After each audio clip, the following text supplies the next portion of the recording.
Graça e paz, amados irmãos, ouvintes da Santa Palavra de Deus. Amados, os dias são maus. E muitos irmãos têm fraquejado, alguns têm desanimado. E Satanás, se aproveitando disso por intermédio dos seus falsos profetas nas inúmeras denominações chamadas igrejas, tem implantado a ideia de uma salvação que consiste apenas na fé, sem as obras. Sendo que ser salvo é diferente de continuar salvo. A prova de que eu continuo salvo ou gozando da salvação que Cristo me proporcionou na cruz é a vida que eu levo. Então tem muita gente sendo enganada. E sabendo disso, antes de darmos início a esta mensagem, a mensagem de hoje, eu quero muito fazer uma oração com vocês. Amém? Maravilhoso Deus e eterno Pai. Deus Pai de nosso Senhor e Salvador Yeshua, o Senhor é o único Deus verdadeiro e a vida eterna. Além de Ti, não há outro. Nós nos colocamos na Sua presença agora, em nome do Seu Filho, pelo Seu Filho e pelo sacrifício dele.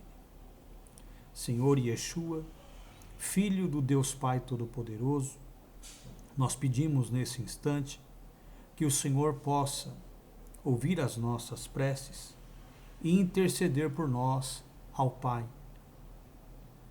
Porque segundo aquilo que nós temos aprendido, o Senhor intercede por nós diante de Deus.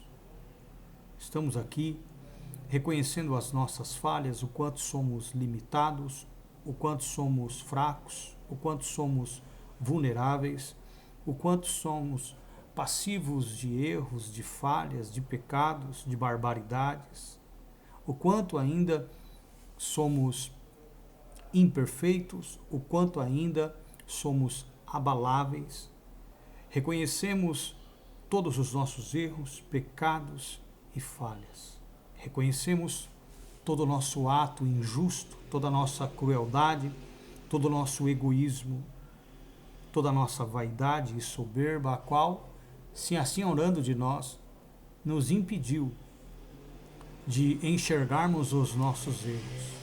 Por isso, pedimos agora perdão por aqueles pecados que também nos são ocultos, que nós não conseguimos reconhecer por vaidade, por soberba, por prepotência, por arrogância.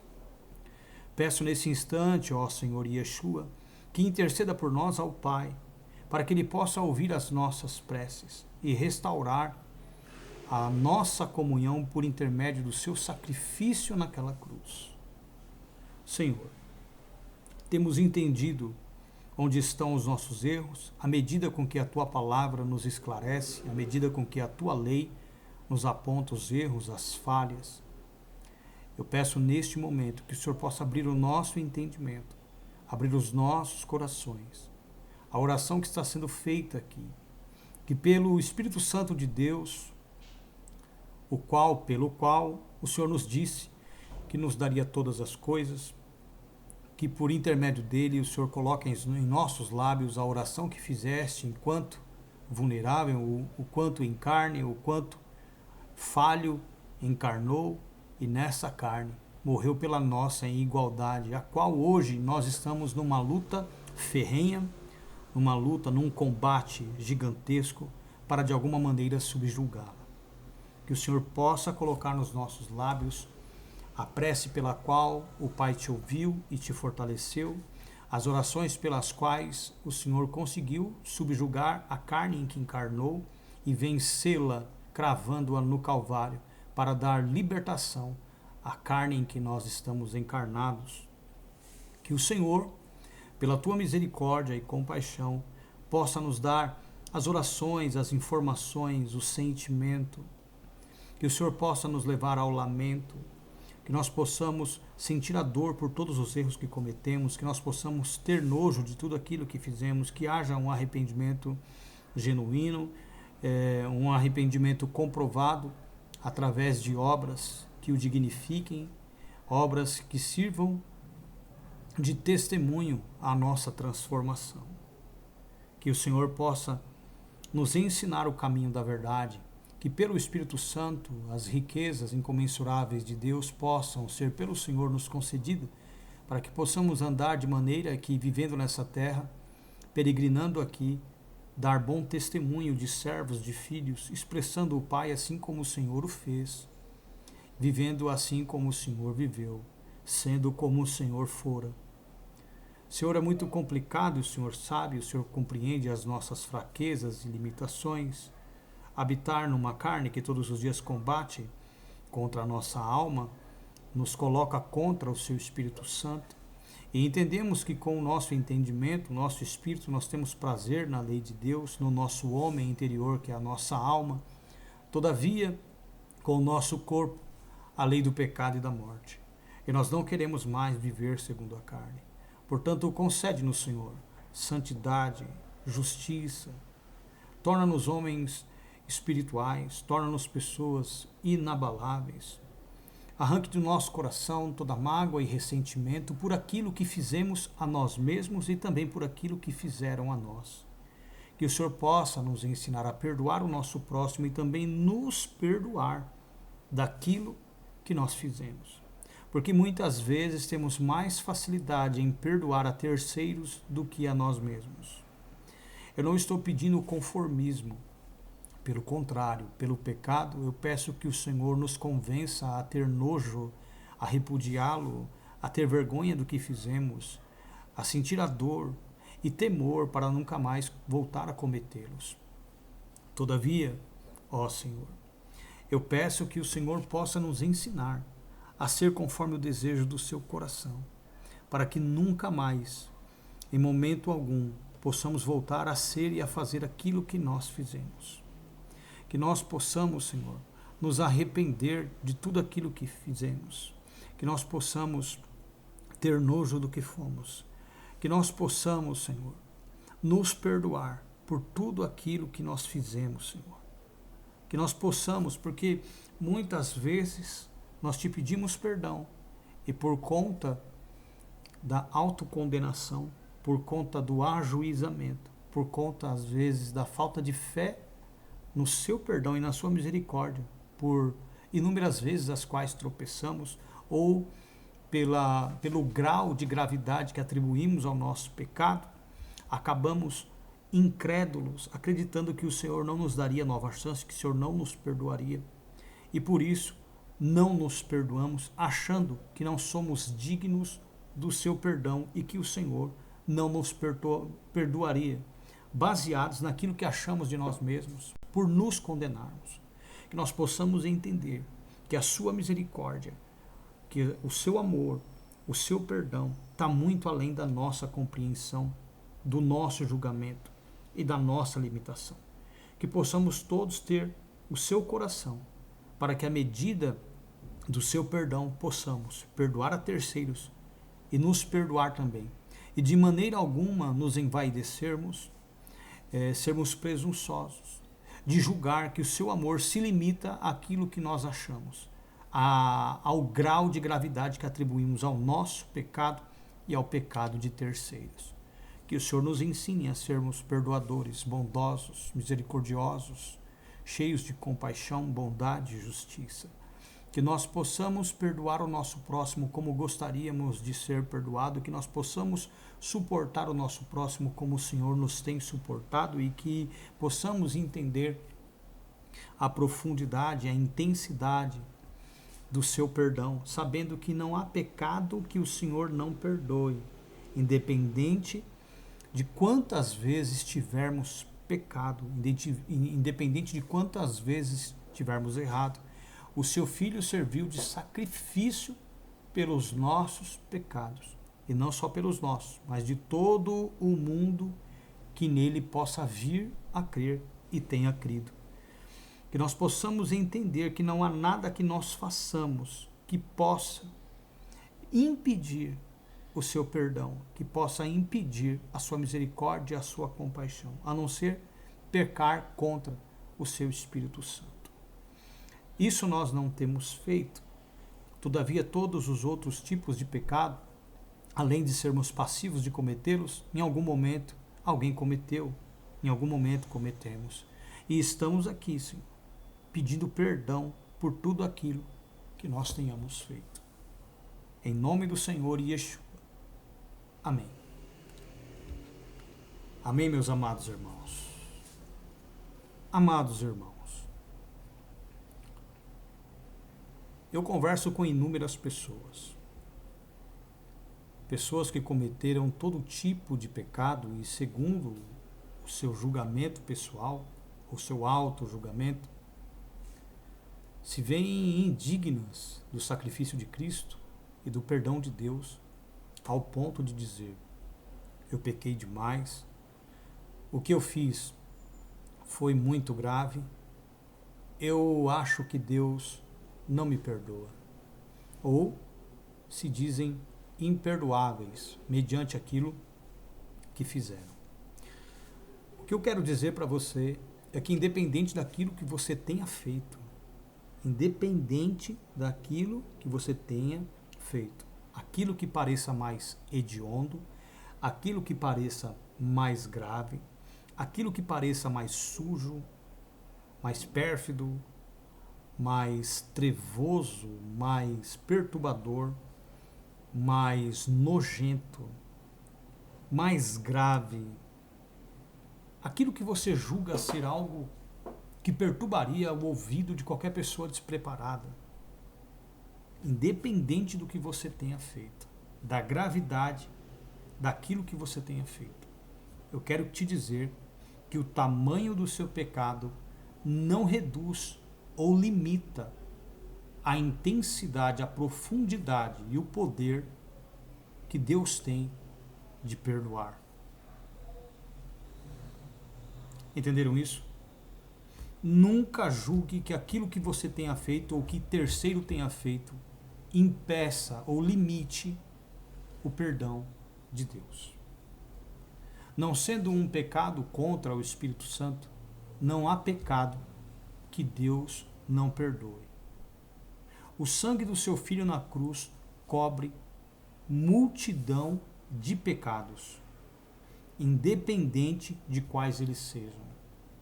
O sacrifício dele na cruz serviu para perdoar qualquer pecado, qualquer tipo de pecado, qualquer gravidade ou pecado grave que você assim o julgue ser.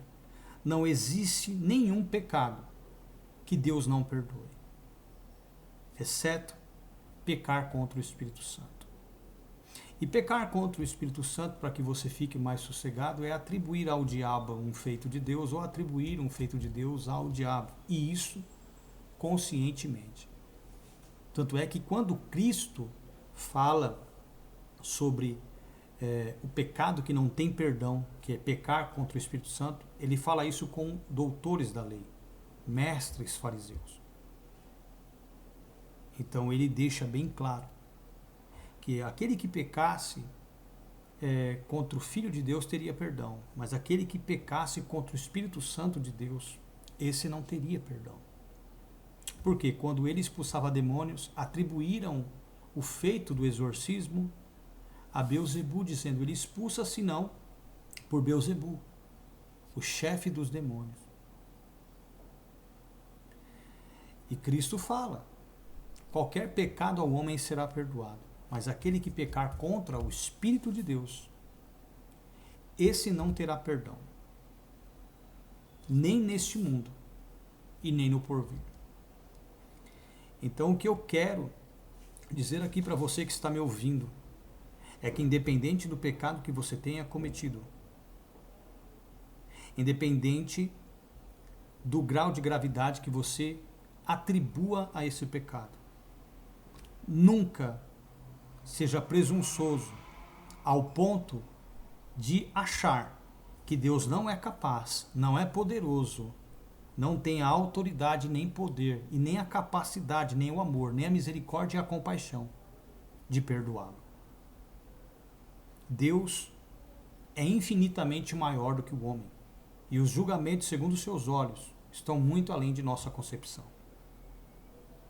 Então não pense você que Deus não te ama, que Deus não te queira, que Deus não te aceite, que Deus não te perdoe por aquilo que você tenha feito.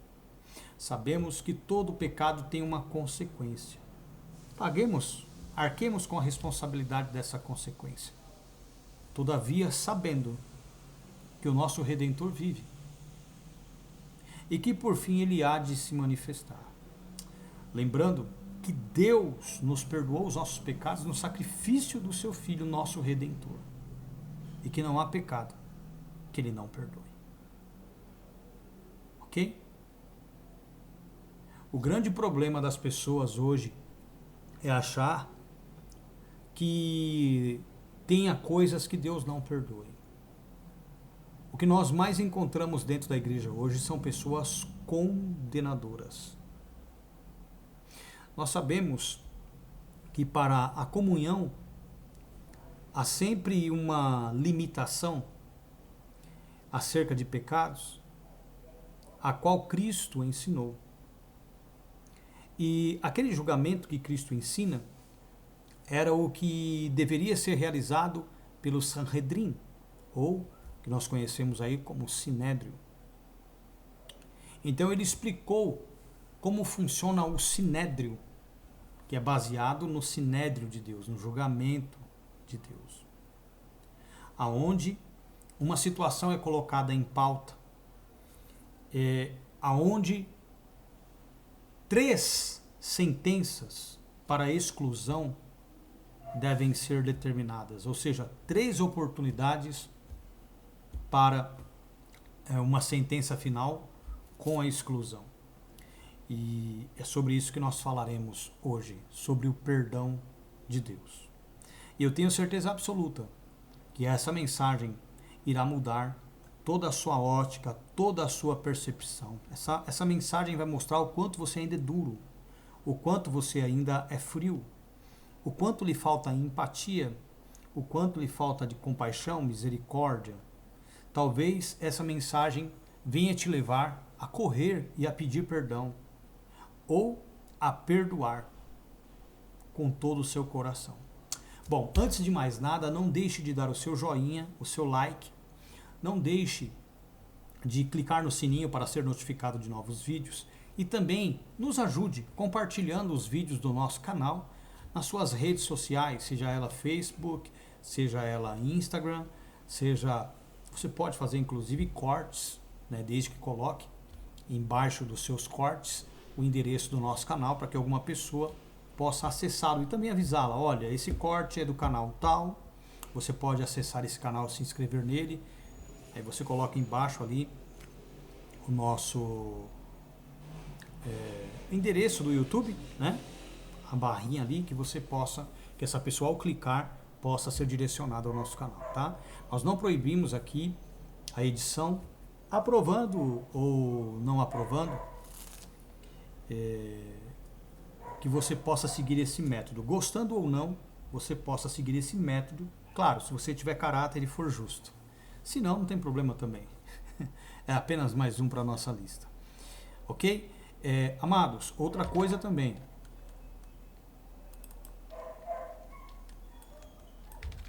Não deixem de contribuir conosco com os seus dízimos e suas ofertas. Você pode contribuir com seus dízimos e ofertas no Pix pelo CPF 185 183 398 63 ou no Pix pelo celular no 11 98679 6974.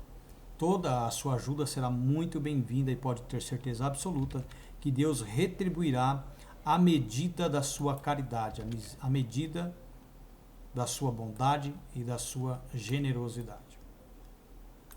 Ok? Queridos, eu peço neste momento que os irmãos possam abrir as suas Bíblias comigo em Provérbios, capítulo 28, versículo de número 13.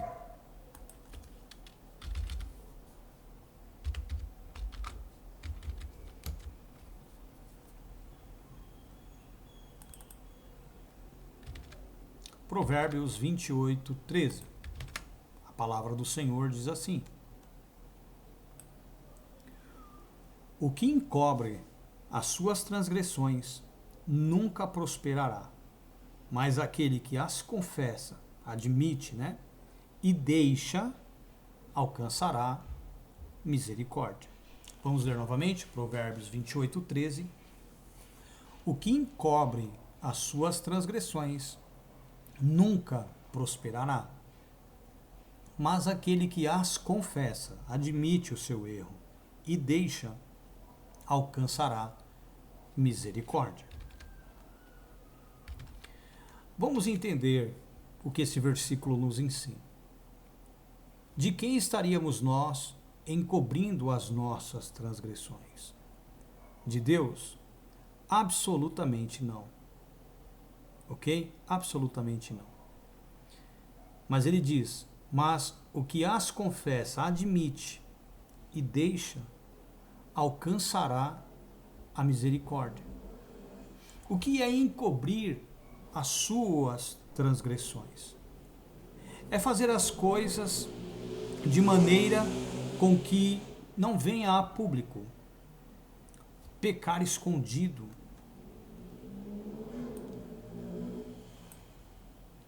Sabe, você não ter temor diante dos seus olhos, não se importando com o julgamento daquele que vê tudo aquilo que você faz. E temendo o julgamento do homem, temendo o que o homem possa fazer contigo, ou pensar a seu respeito, ou dizer acerca daquilo que você fez, comentar com alguém acerca daquilo que você fez. Por esse temor para com o juízo dos homens, você peca ocultamente, achando que aquilo que você faz em oculto está tudo bem desde que não caia nos ouvidos ou que não seja testemunhado por terceiros. Ignorando Deus, que não só vê tudo o que qualquer pessoa faça, como também sabe o que ela pensa e o que ela sente, seus pensamentos e suas intenções. Logo, o que encobre as suas transgressões que nunca prospera é aquele que, pecando, acha que não será visto. E o pior, pessoas que agem assim, elas tendem sempre a emitir juízo a terceiros, muitas vezes pelos mesmos erros, pelos mesmos pecados. Os pecados que ela comete em oculto, ao saber que os mesmos são cometidos pelo seu amigo, publicamente ou que tenha vindo a público, ela condena o indivíduo pelo pecado que ela mesma comete ocultamente, encobertamente aos olhos dos homens. Então, segundo o que nós lemos aqui na palavra, Provérbios 28, 13, o que encobre as suas transgressões nunca prosperará, mas o que as confessa, admite e deixa, alcançará misericórdia.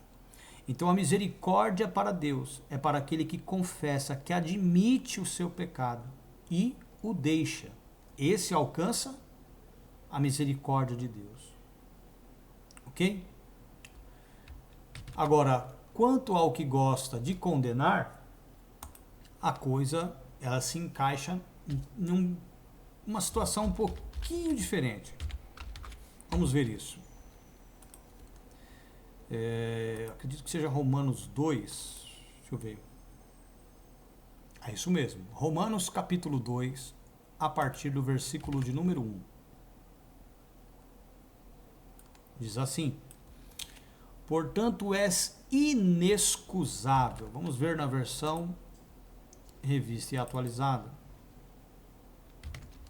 Portanto, és indesculpável. Então, inexcusável e indesculpável entram como se fossem sinônimos. Voltando para a revista e corrigida. Portanto, és inexcusável ou indesculpável quando julgas ao homem quem quer que sejas, porque te condenas a ti mesmo naquilo em que julgas a outro, pois tu que julgas fazes o mesmo. Então aqui está abordando alguém que julga injustamente. Alguém que comete o mesmo erro e que o reprova no seu irmão que foi exposto ou que foi surpreendido em alguma falta, se esquecendo do que ele faz, sendo que ele faz o mesmo. Então diz, olha, portanto és indesculpável, inexcusável quando julgas ao homem quem quer que sejas, porque te condenas a ti mesmo naquilo em que julgas a outro, pois tu que julgas fazes o mesmo. Versículo 2. O que diz aí? E bem sabemos que o juízo de Deus é segundo a verdade sobre os que tais coisas fazem. E tu, ó homem que julgas os que fazem tais coisas, cuidas que fazendo-as tu, escaparás ao juízo de Deus? Olha que coisa. Então, aqui Paulo está tratando com pessoas que gostavam de julgar o seu irmão por um erro que ele cometia encobertamente. O seu irmão foi exposto ou surpreendido muitas vezes pelo próprio juiz cometendo um pecado, e este juiz que o cometia encobertamente ajuizava seu irmão, se achava no direito de repreendê-lo, de chamar a sua atenção, de julgá-lo. Então Paulo adverte, e tu, homem que julgas os que fazem tais coisas, cuidas, pensas que, fazendo-as tu, escaparás ao juízo de Deus? Então, quando nós surpreendemos o irmão em alguma falta, qual deve ser a nossa conduta? O que nós devemos fazer? Como devemos abordá-lo? Vejamos o que a palavra nos ensina.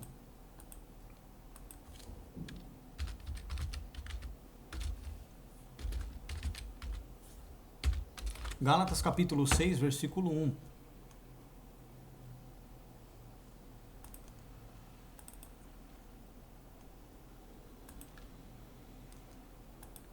Olha o que a palavra do Senhor diz.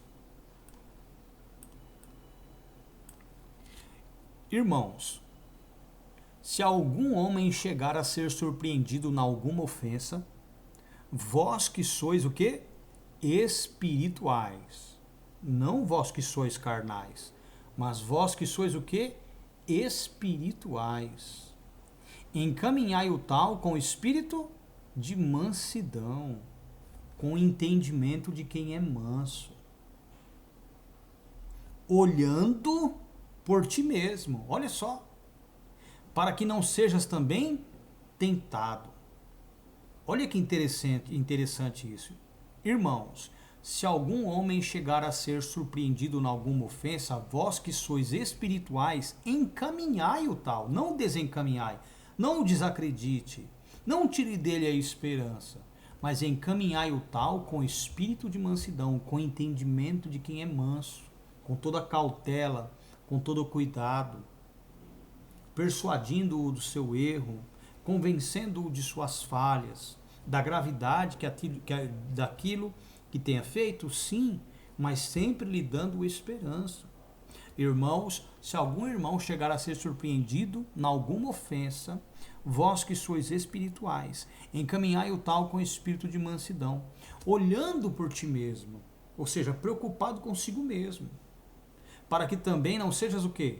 Tentado, para que não aconteça de que amanhã ou depois você seja tentado na mesma falta e venha cair na tentação. Tiago diz o seguinte, olha, Tiago capítulo 5, versículo 19.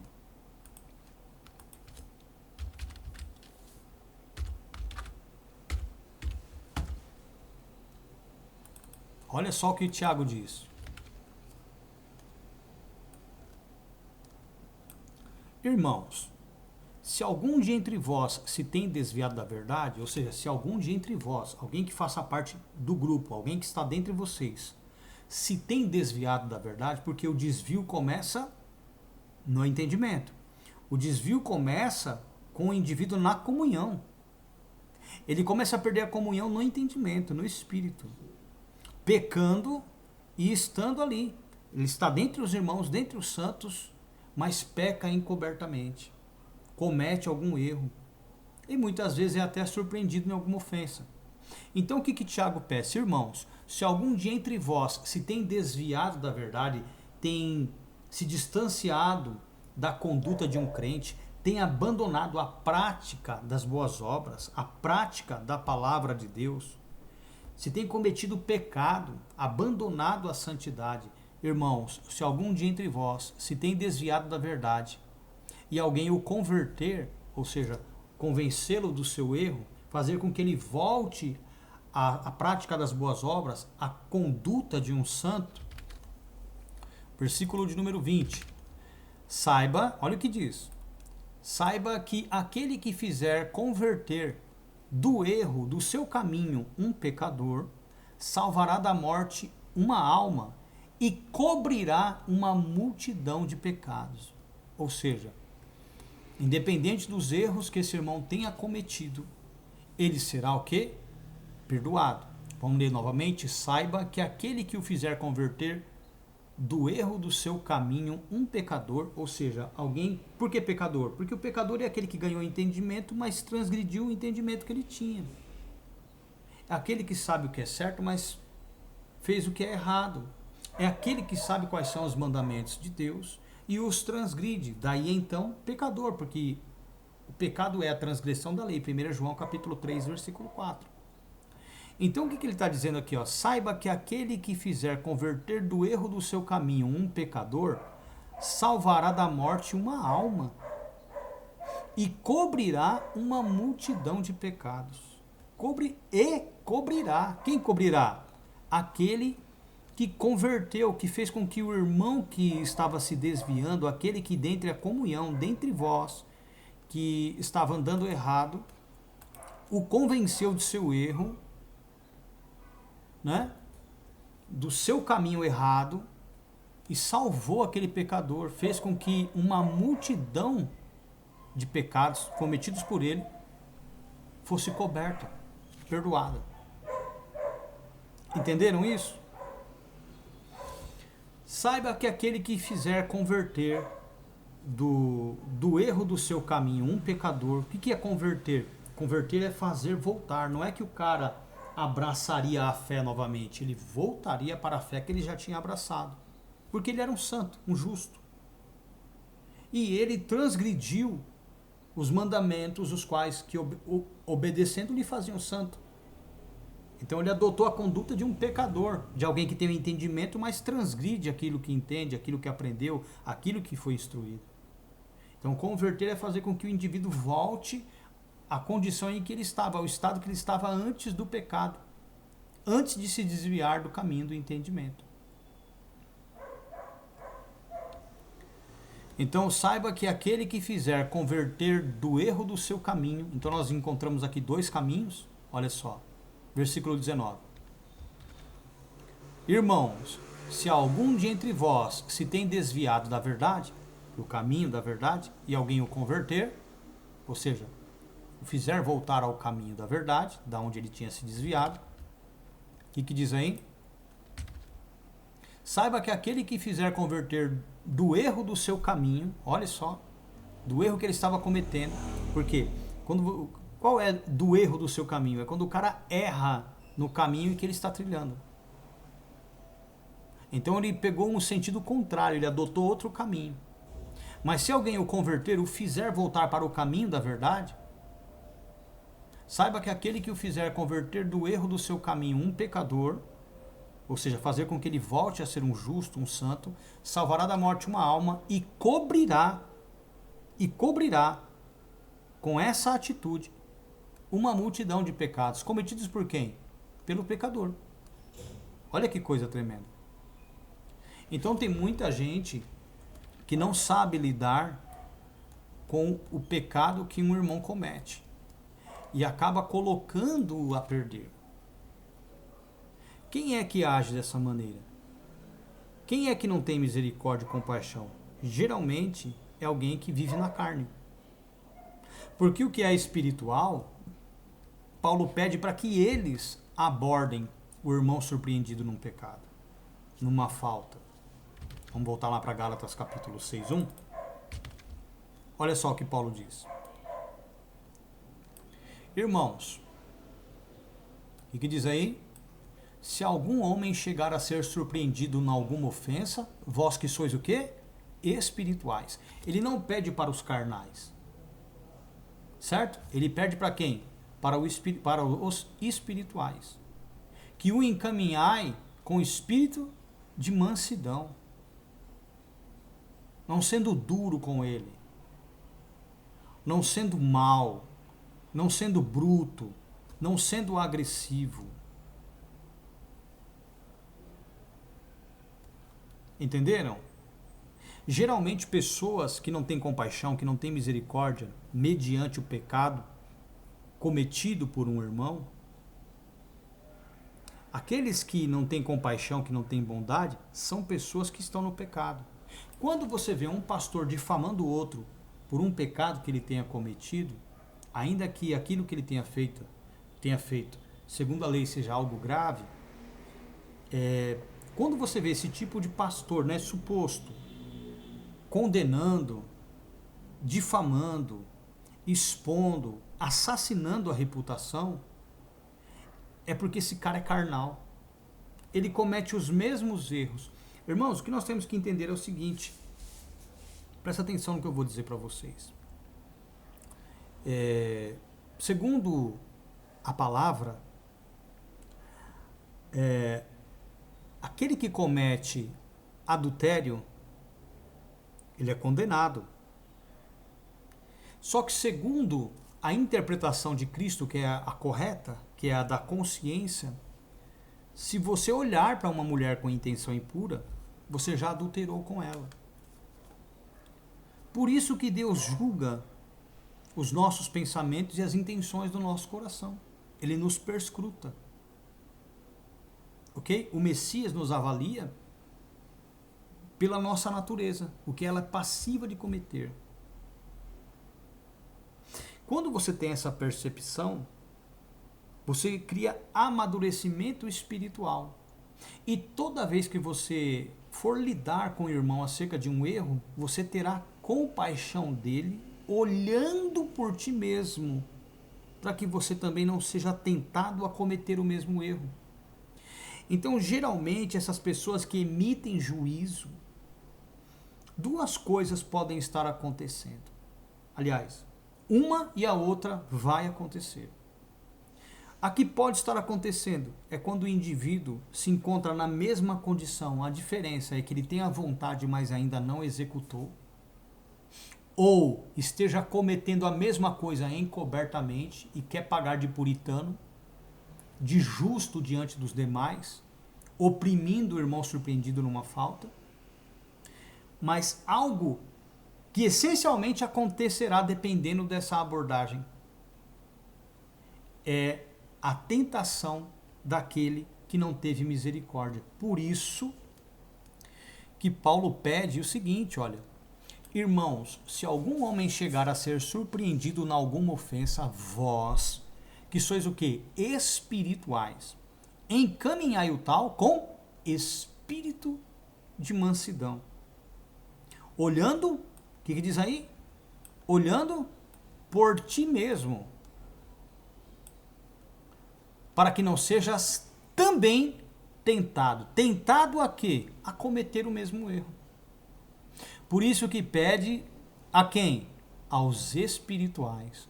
Somente os espirituais, eles podem julgar. Somente os espirituais têm sabedoria para julgar. Tem justiça para julgar, somente os espirituais. Só o justo pode emitir juízo, só o justo. Porque o justo, ele é o quê? Ele é o quê? Ele tem espírito de mansidão. Ele é pacato.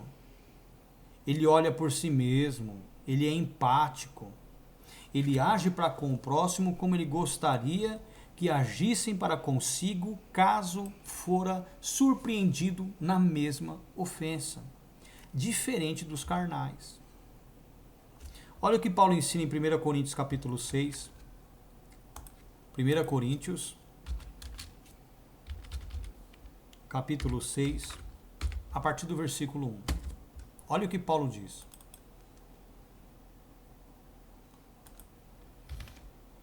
Isso aqui é acerca de um jovem que abusava da sua madrasta, tá? Você pode ler o capítulo 5 que você vai entender. Paulo diz: ousa algum de vós, tendo algum negócio contra outro, ir a juízo perante os injustos e não perante os santos? Olha só. Não sabeis vós, olha o que diz aí, não sabeis vós que os santos hão de julgar o mundo? Ora, se o mundo deve ser julgado por vós, vós quem é a igreja, que sois santos, sois porventura indignos de julgar as coisas mínimas? Não sabeis vós que havemos de julgar os anjos, quanto mais as coisas pertencentes a esta vida? Então, se tiverdes negócios em juízo pertencentes a esta vida, pondes na cadeira aos que são de menos estima na igreja, ou seja, vocês dão o julgamento dessa situação aos ímpios, aos descrentes, aos injustos?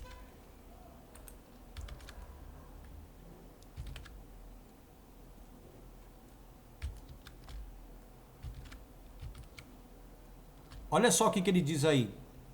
Para vos envergonhar o digo, não há, pois, entre vós sábios, nem mesmo um que possa julgar entre seus irmãos? Olha só. Então quem é que pode exercer o juízo? O santo, o espiritual, o justo. Não é o injusto, não é o pecador, não é o ímpio. É o justo, é o santo. Porque os santos hão de julgar quem? O mundo. Então, dentre os santos são escolhidos quem? Os sábios. E quem são os sábios? Os sábios são os mais espirituais. São aqueles que têm a capacidade de encaminhar o irmão surpreendido em alguma ofensa com espírito de mansidão. Entenderam? Com espírito de mansidão. É assim que nós devemos agir. Olha o que o Senhor ensina acerca da conduta que devemos adotar. Se eu não me engano, está em Mateus capítulo 15, versículo 18. Eu acho que é isso mesmo. Vamos ver.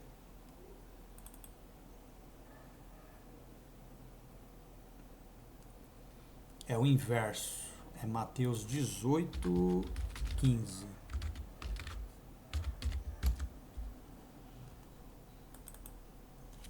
É isso mesmo, Mateus 18, 15. Olha só. Ora, se teu irmão, tá vendo onde está aqui, ó, contra ti aqui é acréscimo. Se eu não me engano, deixa eu ver na versão revista e atualizada, que tem uma versão que não tem esse acréscimo.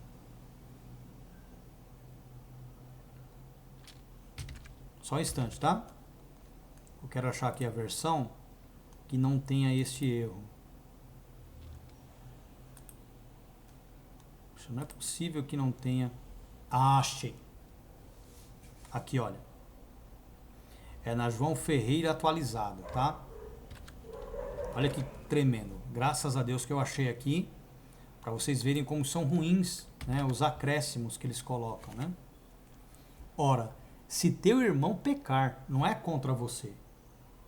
É se o irmão pecar, vai e repreende-o entre ti e ele só. Se te ouvir, terás ganho o teu irmão. Então, olha só. Eu vi o meu irmão pecando. O que eu tenho que fazer? Denunciá-lo? Não. Eu tenho que encaminhá-lo com espírito de mansidão. Poxa, pastor, eu não tenho tanta sabedoria para poder ensiná-lo dentro da palavra, para de repente tentar persuadi-lo acerca daquilo. Use de amor e misericórdia. Fala, meu amado, eu não tenho sabedoria e entendimento ainda para poder te conduzir acerca do que você fez. Mas eu estou aqui te pedindo que você volte à vida que você tinha. Se arrependa desse erro em que foi surpreendido. Não estou aqui para te condenar, nem para te expor. Eu estou aqui pedindo o seu arrependimento. Você é um referencial para mim. Nós precisamos de você. Sem você, o corpo vai sofrer uma grande perda. Se reestruture. Não me deixe por conta desse pecado. Não me troque pelo seu pecado. Não abandone a comunhão com os irmãos por conta do seu pecado. Não abandone o Senhor. Não despreze o sacrifício dele na cruz, o amor de Deus por você em ter entregado seu filho em sacrifício pelos seus pecados. Use de palavras dentro, como que eu posso dizer, da sua cadeia de conhecimento, que vão surtir o mesmo efeito espiritual daquele que também em mansidão tivesse a capacidade de instruí-lo nas Escrituras diretamente, dando o endereço bíblico. O amor te faz ser um instrumento de Deus. A sua obediência aos mandamentos faz com que o Senhor lhe conceda o Espírito. E o Espírito faz com que do seu interior flua uma fonte de água. E às vezes você vai estar pregando o mesmo evangelho dirigido pelo Espírito que está escrito na Bíblia com outras palavras. E o efeito surtido será o mesmo, porque o mesmo Espírito que ministraria pela boca daquele que tem o conhecimento das Escrituras brotará da sua com outras palavras para trazer o mesmo resultado, que é justamente converter o irmão do seu mau caminho, convencê-lo do seu erro, cobrir uma multidão de pecados. Ora, se teu irmão pecar, vai e repreende-o entre ti e ele só. Ninguém mais precisa ficar sabendo. As igrejas hoje, os irmãos têm um comichão dentro de si, um desejo de colocar para fora tudo aquilo que eles veem os outros cometendo. E quando eles surpreendem um irmão num pecado, numa ofensa, numa falta, o que eles fazem? Ao invés de manifestarem misericórdia, ao invés de querer salvar, eles são impulsionados à difamação. Eles são levados à calúnia, a assassinar a reputação. Quando, na verdade, você não precisaria nem ir ao líder. Você não precisaria compartilhar essa informação com mais ninguém, como muitos fazem. Eu fui de uma igreja que era assim. Quando alguém te via cometendo um pecado, ia direto falar com o pastor. E a forma com que a pessoa falava a um pastor com o ouvido despreparado fazia com que o mesmo jogasse em direta do púlpito ou então descesse, abordasse o irmão e acabasse com a vida dele, achando que estava fazendo o favor de Deus. Um indivíduo desse não poderia nem pregar. Mas enfim, ora, se teu irmão pecar, vai e repreende-o entre ti e ele só. É para ficar entre vocês. Mas ninguém precisa saber. Sua esposa, seu pai, sua mãe, seu filho, seu amigo, mais ninguém, nem mesmo a liderança. Nem mesmo a liderança. Porque só tem uma pessoa capaz de transmitir aquilo que cometeu da maneira correta ao ouvido de terceiros, o próprio pecador. Por mais que você tenha tato, cuidado, por mais que você seja amoroso, ao levar a informação daquilo que ele fez para terceiro, o terceiro talvez não interprete, não absolva com sua maturidade ou com maturidade aquilo que está ouvindo. E ao invés de ganhar o irmão, você pode perder um amigo, perder um irmão e criar um indivíduo que vai levar outras pessoas à queda. Porque quando uma pessoa ela está no reino, existem pessoas de olho na conversão dela, de olho na vida que ela adotou.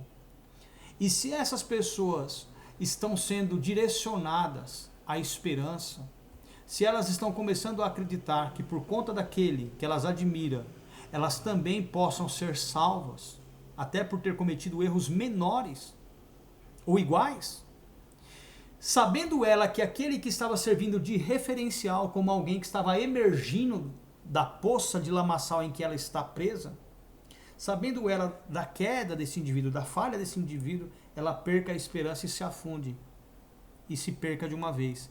E a culpa de tudo isso vai recair sobre a vida do assassino de reputação, do caluniador, daquele que não soube resolver entre ele e aquele que foi surpreendido no pecado, aquele que não soube zelar pela alma do pecador. O que você tem que entender é que um pecador é alguém ferido. Por mais que ele demonstre soberba, vaidade, orgulho, prepotência, ele está ferido. Você já viu um cachorro ferido, um gato ferido, até mesmo uma ovelha ferida? Vai colocar a mão. Eles avançam, porque dói tocar naquilo. Tem que ter muito cuidado. Tem que ter muito cuidado, muito tato. A pessoa tem que ver em você confiança para ela poder deixar você tocar, tratar da ferida dela. Então é necessário que haja muita delicadeza, muita preocupação. É necessário que haja muito amor envolvido, muito carinho, muito afeto, muita preocupação sincera com o destino da alma do ferido. O pecado é uma ferida. E dependendo da maneira com que você trata a ferida de alguém, ela pode vir a óbito. Imagine você que a mentira seja um machucado na ponta do dedo que pode levar à amputação do dedo, também como pode levar à amputação da mão, do braço ou até a morte, se gangrenar. Imagine você que um pecado grave é como um câncer, que somente um mover sobrenatural pode arrancá-lo sem deixar sequelas. De outra forma, vai custar a sua vida. Então, estou colocando exemplos aqui que, segundo a ótica humana, são de menor ou maior gravidade. Ok? Não estou dizendo que para Deus não haja pecadinho nem pecadão, porque há pecados que não são para a morte, pecados para a morte e pecados imperdoáveis, que são aqueles que são cometidos contra o Espírito, que eu falei que é atribuir a Deus os feitos do diabo e os feitos de Deus ao diabo. Entendeu? Entenderam isso? Então, o que eu estou querendo dizer para você? É que para cada pecado que a pessoa tenha cometido, há necessidade que aquele que surpreendeu seu irmão nessa falta seja movido pelo Espírito de uma compaixão tal que o indivíduo desenvolva confiança para dar crédito naquilo que ele está dizendo, ao ponto de ser persuadido do seu erro e ele se converta, volte a assumir a posição que ele estava. Existem casos, por exemplo, de pecados que são pecados para a morte, que nem orar pelo irmão nós podemos. Nem orar pelo irmão nós podemos. Porque há necessidade que o indivíduo assuma uma posição na qual ele consiga se convencer. Porque, presta atenção, existem pecados que nós cometemos e quanto mais conhecimento temos, mais grave a nossa ótica eles se tornam. Tá? Então, de acordo com o grau de conhecimento, mais difícil é para que o indivíduo desenvolva arrependimento. Então, o que eu estou querendo dizer com isso? É que quando uma pessoa peca, é necessário que haja muita delicadeza, muito amor envolvido. É necessário que haja uma preocupação verdadeira envolvida no processo, para que o indivíduo seja persuadido do seu erro. Porque quanto mais conhecimento o indivíduo tiver, mais se torna impossível o seu processo de retorno. Entenderam? Mais difícil é. Eu vou cruzar duas informações para que vocês tenham ideia do que eu estou falando. Nós vamos voltar para cá, tá? Mas antes eu quero que você venha comigo para Hebreus capítulo 6, a partir do versículo de número 4. Para vocês entenderem a gravidade do que eu estou dizendo. Olha só. Porque é impossível que os que já uma vez foram iluminados, elucidados, esclarecidos, e provaram o dom celestial, e se fizeram participantes do Espírito Santo, olha só, e provaram a boa palavra de Deus e os poderes do mundo vindouro, e depois caíram, não é caíram, né? O correto é recaíram, e recaíram, ou seja, voltaram a agir como antes agiam, antes de terem sido elucidados, né? Antes de provarem as virtudes do século futuro, do mundo vindouro, ou seja, antes de terem experiências com o Espírito Santo. É impossível que os que tais experiências tiveram e recaíram, voltaram a cometer aquilo do que foram resgatados ou perdoados, sejam outra vez renovados para o arrependimento. Pois assim quanto a eles de novo crucificam o Filho de Deus e o expõem ao vitupério, à vergonha pública. Vocês entenderam? Isso aqui, é lógico que nós estamos tratando de uma situação em que o indivíduo voltou a ser o que ele era. Ele recaiu. Mas eu peguei esse exemplo, eu vou cruzar com outra informação para que você tenha entendimento. Por que se torna impossível? Por conta do conhecimento que o indivíduo adquire. A maneira como você administra o conhecimento que você tem pode custar a sua alma. Você tem que usar o conhecimento que você tem para autoedificação e não para a sua condenação. Até porque, cruzando as informações, como eu havia dito para vocês, olha só, Daniel 11, 35.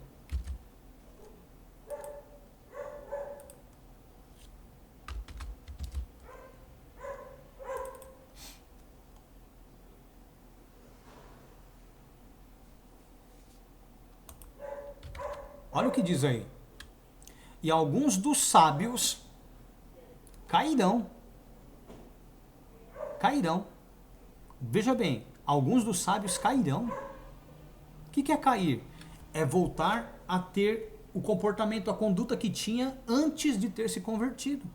Hebreus, capítulo de número 6, versículo de número 6, não é isso? É isso mesmo, olha. Recaíram. Hebreus 6:6. E alguns dos sábios cairão para serem o quê? Provados. Para ver se o indivíduo não é autodestrutivo. Se ele entra na impossibilidade ou se ele usa o conhecimento que ele tem para autoedificação, para sair daquela situação em que ele se encontra. E alguns dos sábios cairão para serem provados. Olha só, o cara caiu para ser provado. O cara caiu para o quê? Para ser purificado. O cara caiu para o quê? Para ser embranquecido. Até ao fim do tempo, porque será ainda no tempo oportuno, ou tempo determinado. Como pode isso? Então existem situações que acontecem com homens que têm entendimento, com homens que têm sabedoria, para que eles se tornem mais úteis para Deus, aprendendo com os seus erros, a terem misericórdia, para quando se depararem com algumas pessoas, eles possam ser movidos de íntima compaixão.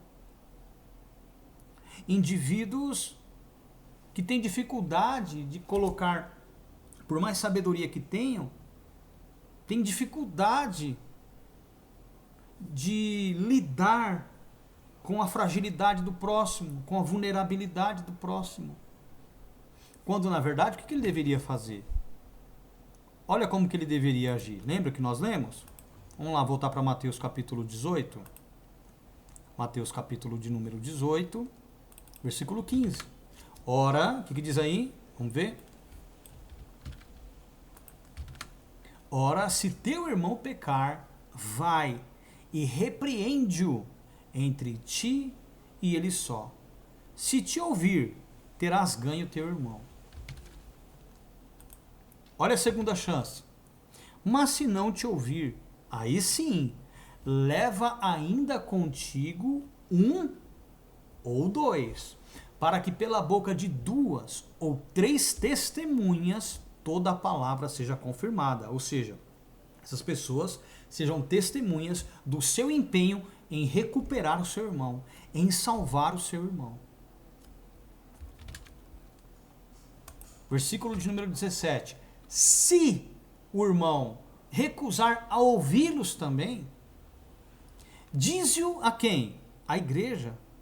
Se também recusar a ouvir a igreja, considera-o como gentil e publicano, como alguém que não é crente, gentil, né, alguém que não faz parte do povo de Deus, e publicano, alguém que faz parte, mas que traiu o seu povo, explorando, amando daqueles que o oprimiam. Né? Isso aqui é só para você entender o sentido de publicano, que era um cobrador de impostos, que amando de Roma explorava o seu povo, afligia seu povo, oprimia seu povo. Então, se recusar a ouvi-los, dize-o à igreja. E se também recusar a ouvir quem? A igreja. Agora imagine, irmão, você viu seu irmão cometendo um erro, você foi lá com todo amor, dedicação, carinho, deixou o Espírito Santo ministrar, quis ajudá-lo, mas viu que seu irmão se mostrou irredutível, ou permaneceu no seu erro. Daí então você chama mais 1 ou 2 irmãos, coloca-os a par da situação. Os tais vão e com o mesmo empenho, dedicação e amor abordam aquele indivíduo, tentando também salvá-lo. Não deu certo, daí então você vai com essas 2 ou 3 testemunhas diante do líder da igreja, explica para ele a situação e ele vai colocar em julgamento a situação do irmão perante a igreja. E o que a igreja vai fazer? Vai desprezar o irmão? Vai maltratar o irmão? Vai ignorar o irmão? Tratar ele como se ele não valesse nada? Em absoluto. A igreja vai o quê? Agir como o primeiro, como os outros 1 ou 2 que foram em testemunha, certo? A igreja vai tentar salvar aquele irmão, vai tentar convencê-lo do seu erro, do seu mau caminho. Vocês estão entendendo isso, meus amados? Olha a diferença de como é no reino para a maneira como as igrejas que dizem ser, mas que na verdade fecham a porta do reino para os irmãos. Então, de todas as formas, o recurso bíblico é sempre o apelo pela salvação de uma alma. Uma alma vale muito para Deus. Deus não quer que ninguém se perca. A vontade de Deus, olha o que Paulo fala. 1 Timóteo, capítulo 2, versículo 4.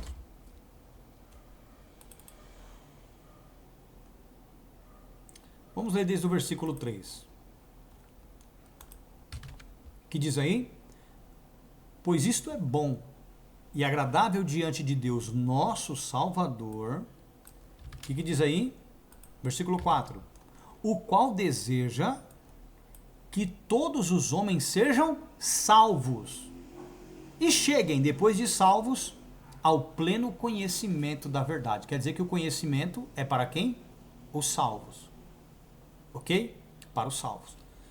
O conhecimento não vem antes, o conhecimento da verdade não vem antes do indivíduo alcançar a salvação. Primeiro, o cara tem que se tornar discípulo, salvo. Depois conhece a verdade e é liberto, certo?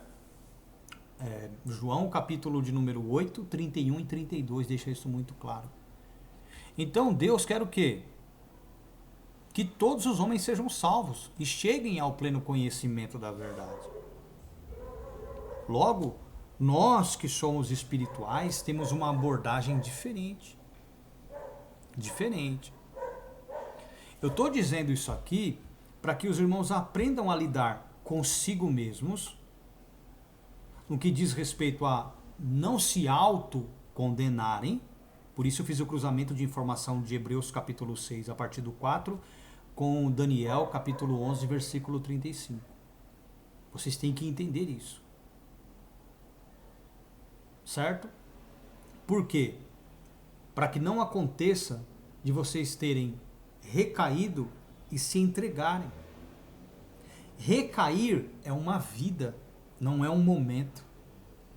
Recair é manter-se na vida que você tinha antes da conversão e não ter ficado lá alguns dias e depois querido voltar e se deparando com Hebreus capítulo 6, versículo 4, acharem que perderam a oportunidade, perderam a salvação. Não é nada disso. Não percam a esperança. Principalmente vocês que têm ganhado conhecimento. Se recaíram, fiquem tranquilos. Usem o seu conhecimento para autoedificação. Corram atrás da salvação. Mas o pecado que eu cometi é um pecado para a morte, meu irmão. Meu amado, eu não posso orar por você. Vamos lá, 1 João, capítulo 5, 16. Deixa eu ver se é isso mesmo.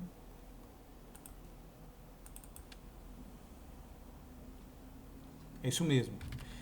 Eu não posso orar para você que cometeu um pecado para a morte. Mas eu posso, através da ministração, te conduzir ao caminho do arrependimento, fazendo com que o entendimento que você recebeu sirva de boia e não de âncora para te afundar ainda mais, para te manter na morte, mas para que você ressuscite espiritualmente. 1 João, capítulo de número 5, versículo de número 16, o que diz aí? Se alguém vir seu irmão cometer um pecado que não é para a morte, pedirá, e Deus lhe dará a vida, para aqueles que não pecaram para a morte. Há pecado para a morte. E por esse não digo que ore. Por quê? Porque é necessário que aquele que cometeu o pecado para a morte convença a Deus numa mudança de vida. Porque o cara que pecou para a morte, presta atenção nisso, pelo conhecimento que ele tem, ele seria imperdoável. Porque ele sabe que ele não deve fazer, e a gravidade daquilo que ele cometeu. Todavia, o cara que pecou para a morte, ele tem que usar o entendimento que ele tem para, de alguma maneira, buscar ou alcançar de novo a sua justificação, a sua salvação. E como ele pode fazer isso? Ao invés do autoflagelo, ele tem que confiar no perdão de Deus. Porque não há pecado que Deus não perdoe. Cristo foi para a cruz, não só pelos pecados dantes cometidos, como pelos pecados daqueles que os justos viessem a cometer. De que maneira? O seu sacrifício não serviria para perdoar somente o que nós fizemos lá atrás, mas também aquilo que haveríamos de cometer, mesmo não podendo. Então o cara que tem conhecimento, ele tem que fazer o quê? Olha, eu pequei, eu errei, não deveria ter feito isso. Já conversei com o irmão, com o líder da igreja, ou me surpreenderam em alguma falta, já me convenceram, o que eu tenho que fazer agora? Sair daquela vida que você tinha, voltar para a vida em que você estava antes do pecado, antes de você ter recaído, e se conservar ali, se humilhando diante de Deus, incessantemente, frequentemente, todos os dias, não se importando com o que hão de pensar, até porque o mesmo processo que o Messias explicou em Mateus 18, do 15 ao 17, se aplica também a você. Se aplica também a você. E às vezes, por conta de uma falta que você tenha cometido, você se vê retido.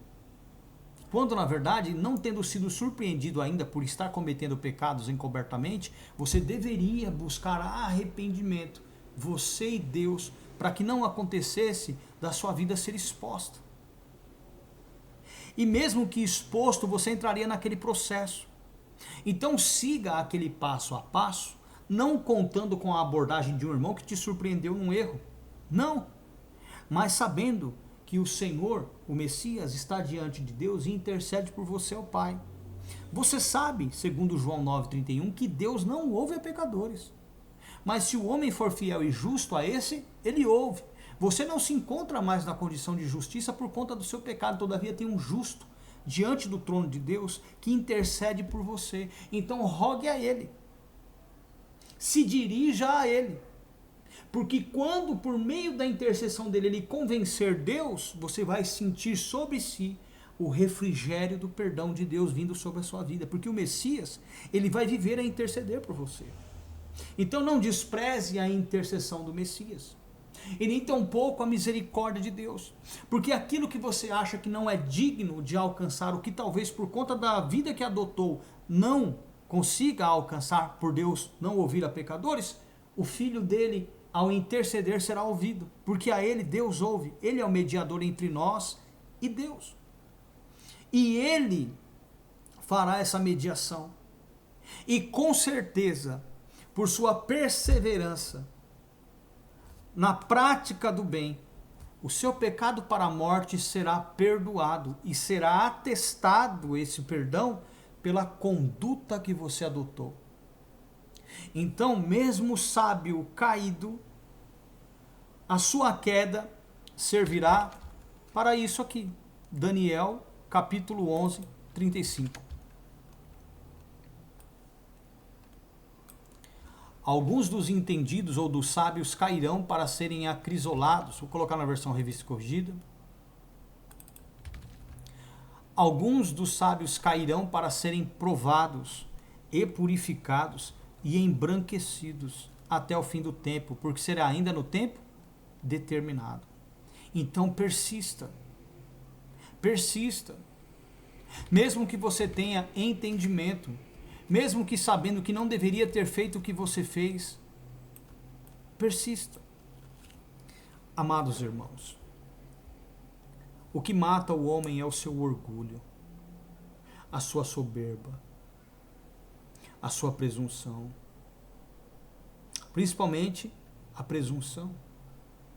Porque tem pessoas que presumem, pelo grau de gravidade que atribuem ao seu pecado, que não haja mais esperança para si mesmos. Que perderam a oportunidade do perdão, ou que Deus não os perdoará. Nós não podemos usar os textos bíblicos para autoflagelo, para autocondenação. Os textos bíblicos eles servem para conscientização e também degraus para a nossa edificação, para que consigamos sair do estado em que nos encontramos ou com que nos deparamos por ter recaído. Eu sei que tem muito indivíduo que chega aí na internet e quer pagar de santão, ou então, quando cometer um pecado, porque é assim que acontece. Deixa eu explicar para vocês. Enquanto o indivíduo está bem, ele não tem espírito de mansidão para abordar o irmão surpreendido numa falta, ele não tem critério, ele não pensa em salvar a pessoa, ele a aborda sem compaixão, sem misericórdia, e quando é surpreendido num erro, quando se volta a situação contra ele, ele quer ser abordado de maneira diferente. Ele quer ser tratado com mais misericórdia, com compaixão, algo que ele não ofereceu ao irmão surpreendido numa falta. Por isso que Paulo fala isso aqui, ó, Gálatas capítulo de número 6, versículo 1. Olha o que Paulo fala.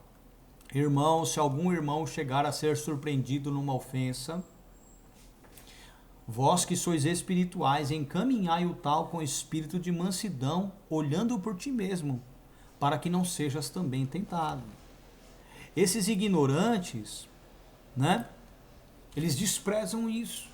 Aí quando eles pecam, né? Quando eles erram, querem ser tratados com uma misericórdia que não trataram. Querem receber uma compaixão que eles não deram. Querem uma oportunidade que não ofereceram. Daí então, por marketing pessoal, o cara é tão canalha, o cara é tão demoníaco, tá? Não estou dizendo que não haja salvação para ele, mas estou dizendo o comportamento dele. Que ele, por liderar a igreja, se utiliza da sua falha para pregar um evangelho modelado em sua conduta, pagando de alguém que, depois do que fez, acabou tendo uma certa experiência com Deus, a qual o amadureceu. Não que isso não seja verdade, mas essa abordagem ela é maligna. Eu não posso me vangloriar da oportunidade que Deus me concede. Eu tenho que ter humildade e lembrar daquilo que aconteceu comigo, para que eu não volte nunca mais a tratar o meu irmão como eu tratava quando eu estava em santidade. Eu não posso, de alguma maneira, me utilizar da palavra de Deus para autopromoção, começando agora a pregar, meus amados irmãos, no momento em que eu pequei, Deus foi lá e tratou comigo, e agora eu sei. Não, irmão. É para você voltar mais humilde, mais humano, mais empático, não vaidoso. Não é para você voltar soberbo. Não é para você voltar achando que é o dono da misericórdia ou que tem a chave dos céus. É para você voltar humilde, mais servo. Não estou falando que você vai voltar menos conhecedor. Não estou falando que você vai voltar menos experiente. Mas você vai voltar mais maduro, sensível, humilde, manso. Você vai voltar sem arrogância, sem prepotência, sem presunção, sem maldade, sem soberba. O seu olhar para com o seu próximo será outro. Independente daquilo que o irmão tenha feito, a sua abordagem será outra. Lembra-te de onde caíste e volte à prática das primeiras obras. Se as tuas primeiras obras não foram de justiça, renuncie tudo, até o conhecimento, e aprenda tudo da maneira correta, colocando em prática cada mandamento, cada princípio, cada preceito. Entenderam, meus amados? Eu estou dizendo isso aqui porque tem muitos indivíduos, líderes, que massacravam o rebanho, sem compaixão, sem piedade, sem misericórdia, e eu fui um desses. Por isso que quando eu vejo um canastrão, quando eu vejo um falsário, quando eu vejo um picareta se utilizando do erro que cometeu para de alguma maneira tentar se justificar e se mostrar mais espiritual, atribuindo a Deus todo o sofrimento que teve, julgando necessário ter passado por aquilo, irmão, não havia necessidade de ter passado por tudo aquilo. Bastava ter humildade, empatia e não ter condenado o seu irmão, tê-lo abordado com espírito de mansidão, olhando por ti mesmo, para que também não fosse tentado. Mas não teve compaixão, não teve bondade, não teve misericórdia. Agia como se fosse um Deus soberbo, prepotente no meio de todo mundo, achando que era melhor, maior que todo mundo. Aí quando deu com os burros na água, veio querer se utilizar da oportunidade que Deus lhe concedeu de ser diferente para a autopromoção, apresentando-se superior aos irmãos em santidade, dizendo: eu pratico, eu vivo, eu sou. Para com isso. Nós não somos nada. Nós não somos ninguém sem a misericórdia de Deus.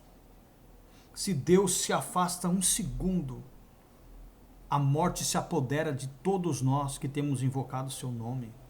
Então tenha humildade. Volte aprendendo a ser servo. Você não é senhor do rebanho. Você não é maior do que o rebanho. A sua visão de liderança não é a dada pelo Espírito, porque segundo o Espírito, o líder é servo. O líder é modelo. Ele prega mais com atitudes do que com palavras. O líder não é senhor. Entendeu? Então, por que eu estou dizendo isso? Imagine vocês, o indivíduo comete um erro, comete um pecado, depois de não ter tido misericórdia nem compaixão, e por liderar o rebanho, se aproveita da sua posição de líder e volta como se houvesse necessidade dele ter passado por tudo aquilo. Não.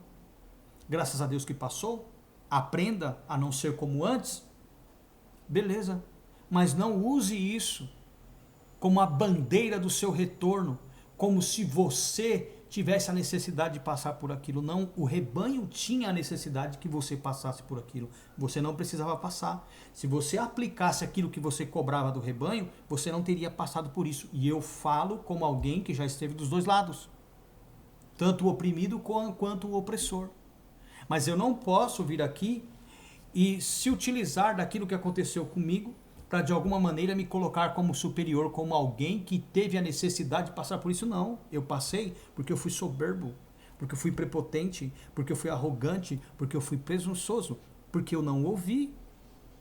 Se eu tivesse ouvido, se eu tivesse tido compaixão, se eu tivesse sido benevolente, se eu tivesse sido obediente, eu não teria passado por tudo que eu passei. Entenderam? Eu sei o que é, irmão, se sentir condenado. Eu sei o que é se sentir sem esperança. Eu sei o que é você fazer aquilo que você não quer. Você sabe que é errado, mas uma força maior te move e te leva à escravidão do pecado.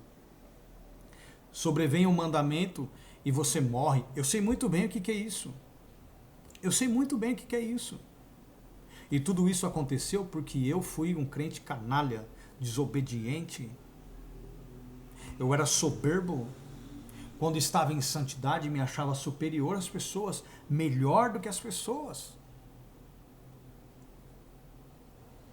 Às vezes eu até me vangloriava da santidade que eu tinha, da justiça que eu tinha.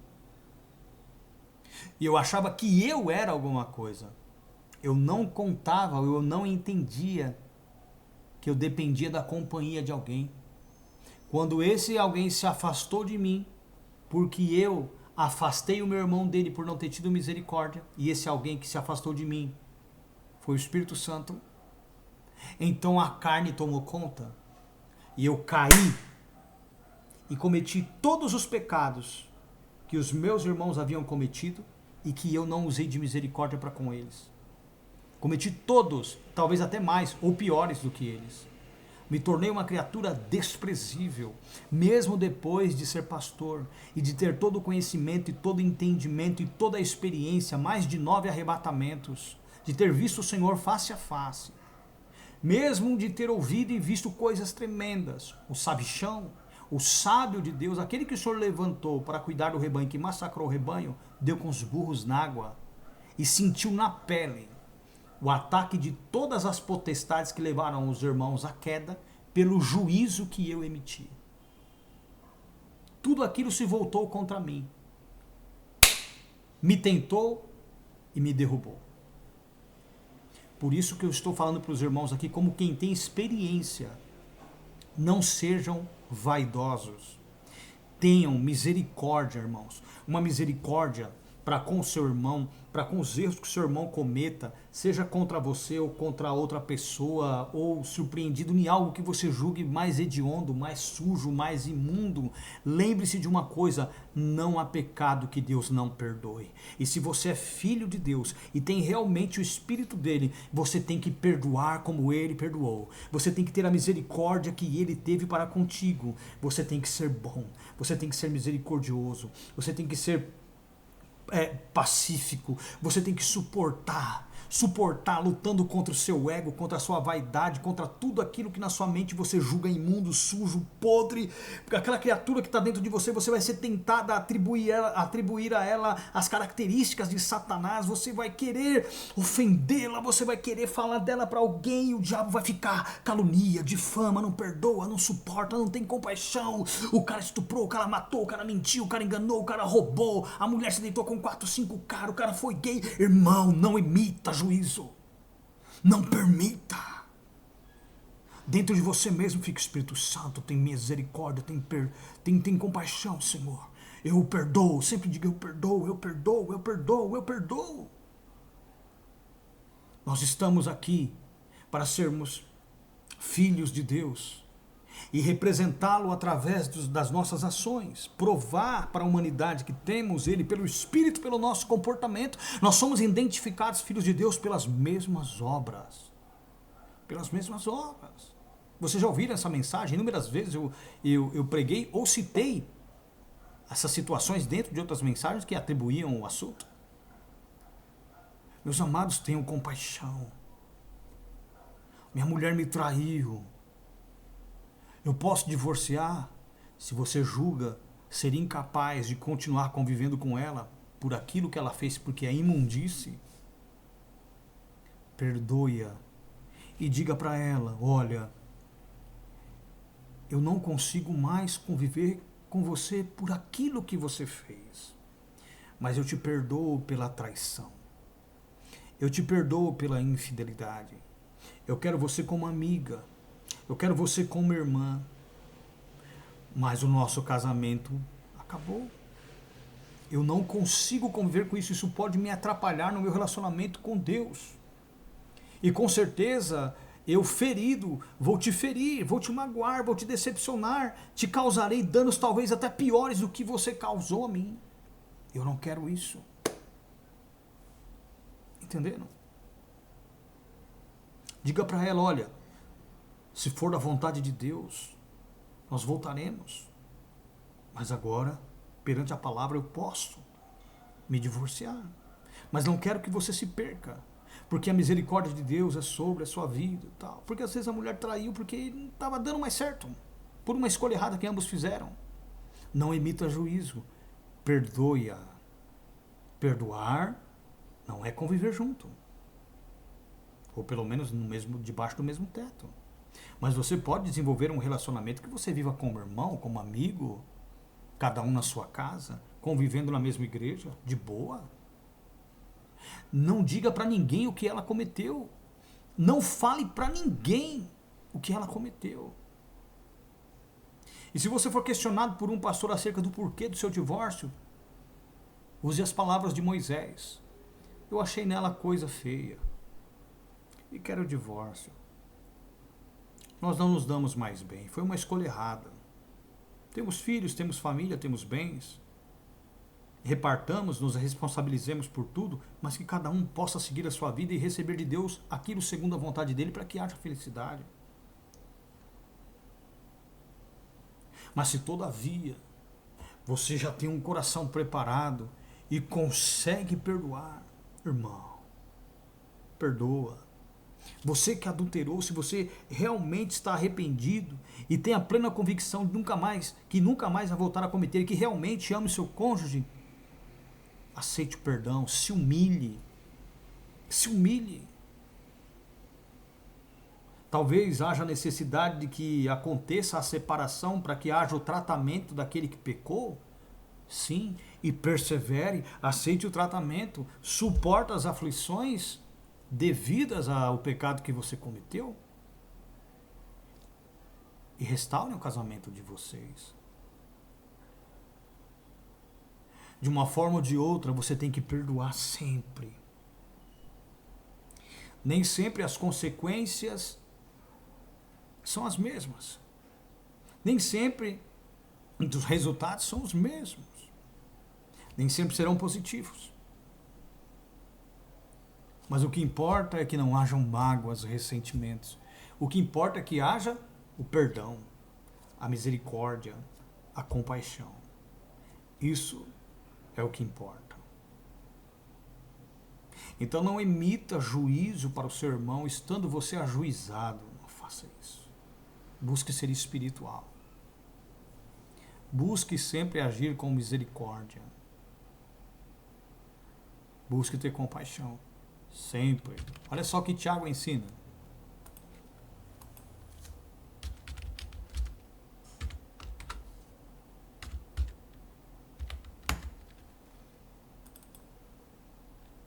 Tiago capítulo 2, versículo 13. Porque o juízo será sem misericórdia sobre aquele que não fez misericórdia, e a misericórdia triunfa sobre o juízo. Então não ajuize o seu irmão, não condene o seu irmão, tenha misericórdia, porque ela triunfa sobre o juízo. Ok? Vamos ver em outra versão?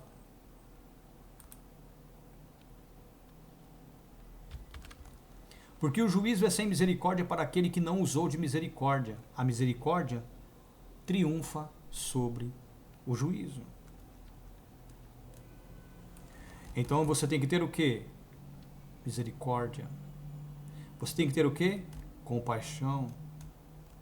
Você tem que ter o quê? Amor, afeto. Você tem que zelar pela vida do seu irmão. Você tem que se preocupar com o destino da alma do seu irmão. Você não pode, de modo nenhum, condená-lo. Você não pode, de modo nenhum, ajuizar o seu irmão. Tenha compaixão dele. Entenderam, meus amados? Tenha compaixão do seu irmão. Tenha misericórdia dele. Sempre. Ok? Sempre. Pedro diz o seguinte, olha.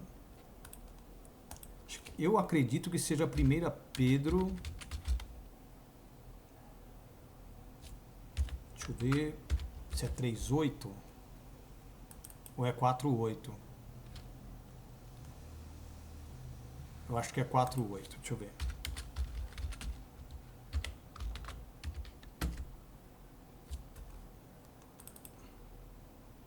É isso mesmo. Olha o que Pedro fala.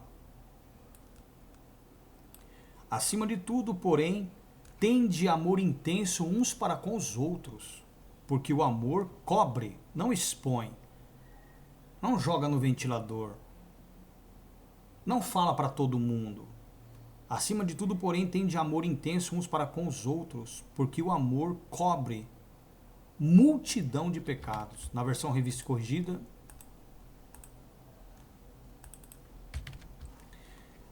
mas sobretudo tende ardente caridade ou amor uns para com os outros, porque a caridade, o amor, cobrirá a multidão de pecados.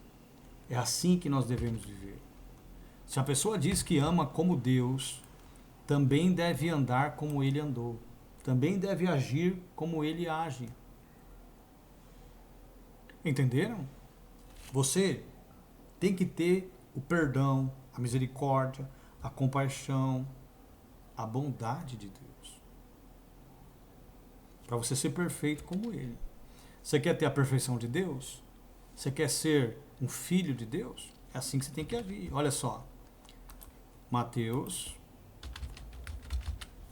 capítulo 5, versículo 44. Olha o que o Senhor ensina. Mateus 5, 44. Eu, porém, vos digo, amai os vossos inimigos, bendizei os que vos maldizem, fazei bem aos que vos odeiam e orai pelos que vos maltratam e vos perseguem. Para o quê?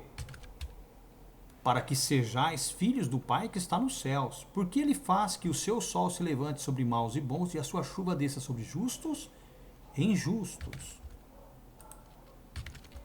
Pois se amardes os que vos amam, que galardão tereis? Não fazem os publicanos também o mesmo?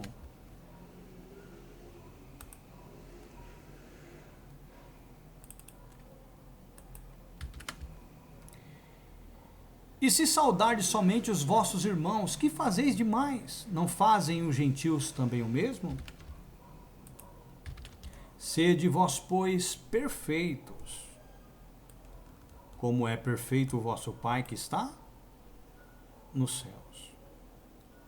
Como é que nós somos perfeitos?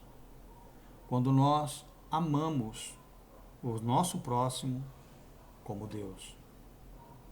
Quando nós temos a misericórdia de Deus. Quando nós fazemos para com o nosso próximo aquilo que nós gostaríamos que fizessem conosco. É assim que nós devemos agir. Mateus capítulo de número 6.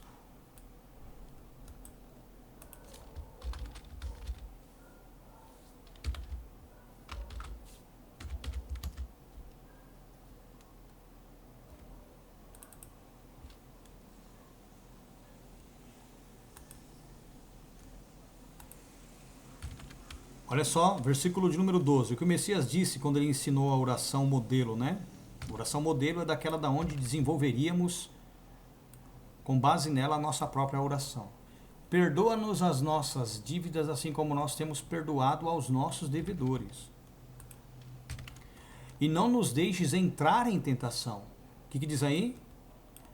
Mas livrai-nos do mal, porque teu é o reino e o poder e a glória para sempre. Amém. Isso aqui é um acréscimo, tá? Por isso está entre colchetes. Porque se perdoardes aos homens as suas ofensas, também vosso Pai Celestial vos perdoará a vós. Quando é que o Pai perdoa? Quando nós perdoamos. Quando nós perdoamos. O que isso significa? Que se nós não perdoarmos, Ele também não nos perdoa. Então, se porém não perdoardes aos homens, tampouco vosso Pai perdoará as vossas ofensas. Então perdoe. Amém? Perdoe. Se você não pode chegar até a pessoa aonde você está, dobre o seu joelho e fale: Senhor, eu libero perdão sobre fulano, ciclano, beltrano, por terem feito isso e aquilo outro, que me magoou, que me ofendeu, que me difamou, que fez eu perder amizades, oportunidades, emprego, etc, etc. Me perdoe também por ter agido assim, se de repente as minhas ações, minhas palavras levaram a colher tal resultado, fizeram tal indivíduo se voltar contra mim, porque às vezes, meus amados irmãos, nós nos portamos de maneira tal para com o nosso próximo que incitamos o desejo do ataque, da calúnia, da difamação, do pecado, por não termos misericórdia, por não termos compaixão. Então nós temos que tomar cuidado, porque muitas vezes somos os agentes da nossa própria cilada. Às vezes caçamos difamação com aquilo que dizemos. Caçamos perseguição com a conduta que adotamos, e não por conta do Evangelho, mas por aplicarmos o Evangelho de maneira errada, vaidosamente, querendo subjugar, humilhar, querendo ofender, tirar a esperança, se achando donos do reino de Deus, detentores da herança de Deus. Nós temos que servir de exemplo ao rebanho, uns aos outros, para nos edificarmos mutuamente. Amém, queridos? Amados,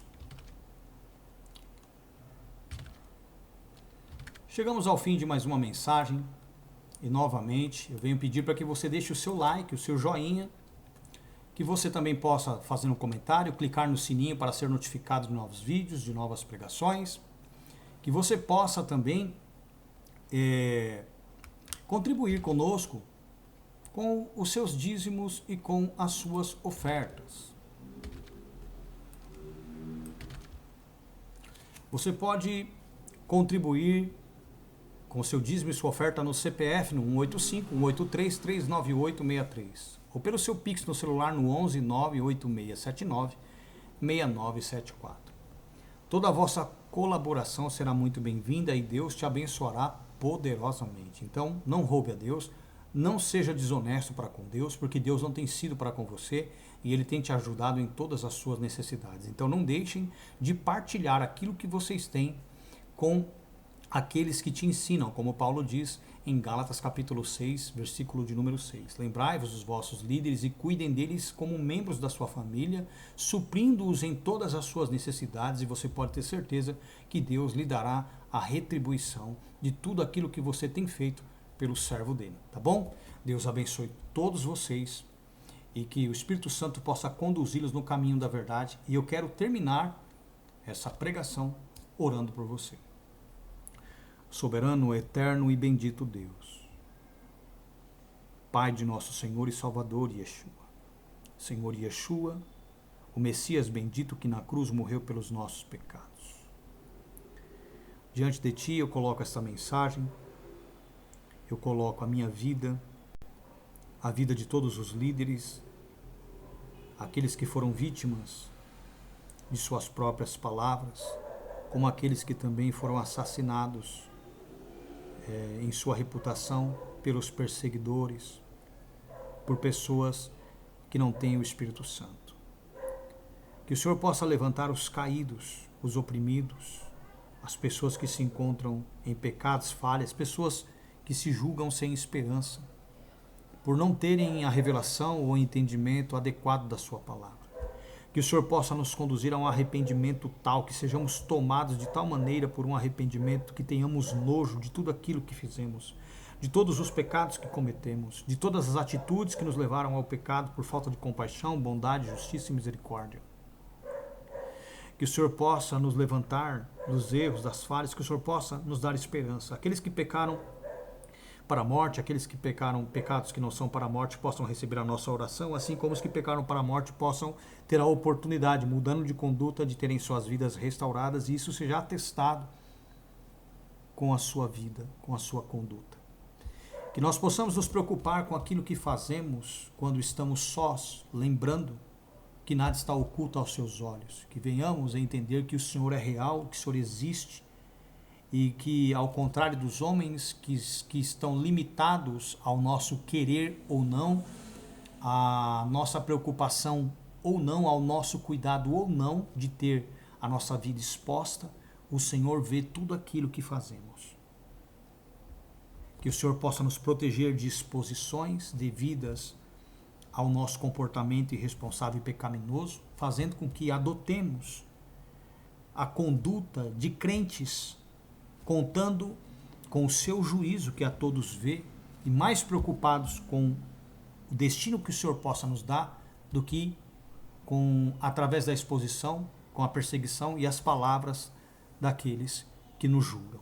Que o Senhor possa nos ajudar a sermos melhores, a sermos pessoas perdoadoras, tire de nós toda soberba, presunção, toda prepotência, que nós possamos ter misericórdia dos nossos irmãos se viermos a surpreendê-los em alguma falta, olhando por nós mesmos, para que também não sejamos tentados. E se tentados por conta de não termos tido misericórdia, que o Senhor, através dessa mensagem, possa nos dar entendimento e que nós venhamos nos arrepender e desde já tenhamos a oportunidade de voltar aos nossos irmãos afrontados, pedirmos perdão, amá-los e tentar de alguma maneira fazer com que caiamos na sua graça e na sua confiança novamente, e que essa tentação pare de afligir os que assim agiram. Em o nome do Senhor Yeshua. Amém. Que Deus abençoe todos vocês, em nome do Senhor Yeshua. Shalom.